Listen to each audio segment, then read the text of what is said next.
Hi guys, ഇന്ന് ഗാന്ധി ജയന്തി അല്ലേ. അപ്പോൾ ഗാന്ധി ജയന്തി ആയിട്ട് അംഗൻവാടിയിൽ കുറച്ച് പരിപാടിയൊക്കെ ഉണ്ട്. അതൊക്കെ എന്താണെന്ന് വെച്ചാൽ നമുക്ക് നോക്കാം. അപ്പോൾ ടീച്ചർ എന്നോട് കത്തി കൊണ്ടുവരാൻ പറഞ്ഞു. അങ്ങനെ ഞാൻ കത്തിയും അവനോട് ചെടി കൊണ്ടുവരാൻ പറഞ്ഞു. അവൻ ചെടിക്ക് പകരം പൂവ് എടുത്തിട്ടാണ് പോകുന്നത്. അങ്ങനെ അംഗൻവാടി എത്തി ടീച്ചറെ നിന്ന് വിളിച്ചിട്ട് അവൻ കത്തിയും പൂവ് എടുത്തിട്ട് ടീച്ചറിൻ്റെ കൈമേൽ കൊണ്ടു കൊടുക്കാൻ പോയി. അപ്പോൾ ടീച്ചർ ചോദിച്ചു, ഇതെന്തിനാ നീ പൂവ് കൊണ്ടുവന്നത്? ഞാൻ ചെടിക്കല്ലേ എന്ന് പറഞ്ഞിട്ട്. അപ്പോൾ അങ്ങനെ കുറച്ച് തമാശയൊക്കെ അങ്ങനെ കുട്ടികൾ ഓരോരാളായിട്ട് വന്നു പ്രാർത്ഥനയൊക്കെ ചൊല്ലി. അപ്പോൾ പ്രാർത്ഥനയൊക്കെ ചൊല്ലിക്കഴിഞ്ഞു. അപ്പോൾ ഇന്ന് ഗാന്ധി ജയന്തി അല്ലേ. ഗാന്ധി ജയന്തി ആയിട്ട് ശുചിത്വ സേവനത്തിൻ്റെ ഭാഗമായിട്ട് നമുക്ക് ക്ലീനിങ് പരിപാടികളൊക്കെ നടക്കുന്നുണ്ട്. അങ്ങനെ അമ്മമാരും ടീച്ചേഴ്സും പഴയ കുട്ടികളുണ്ടാവില്ല അവരും കുട്ടികളും എല്ലാവരും കൂടിയിട്ട് ക്ലീനിങ് അങ്ങ് തുടങ്ങി. അപ്പം നമ്മളെ കുട്ടികൾ ആ ഭാഗത്തേക്കേ പോയിട്ടില്ല. അവരോടൊന്ന് പോസ് ചെയ്യാൻ പറഞ്ഞിട്ട് പോലും അവർക്കത് തയ്യാറല്ല. അവർ കളിക്കേണ്ട തിരക്കിലായിരുന്നു. അങ്ങനെ നമ്മൾ അവരെ വിട്ടിട്ട് നമ്മൾ മാത്രം എല്ലാവരും കൂടിയിട്ട് അങ്ങ് ക്ലീനിങ് ഒക്കെ തുടങ്ങി.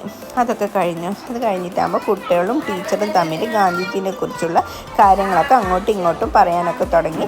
കുറച്ച് ചോദ്യങ്ങൾ കുട്ടികളോട് ചോദിച്ചു, അവർ പറഞ്ഞു. അങ്ങനെ നല്ല രസമായിട്ട് ദിവസം പോയി. പിന്നെ പായസം, പിന്നെ നമുക്ക് എല്ലാവർക്കും പായസം തന്നു. അതൊക്കെ കുടിച്ചു.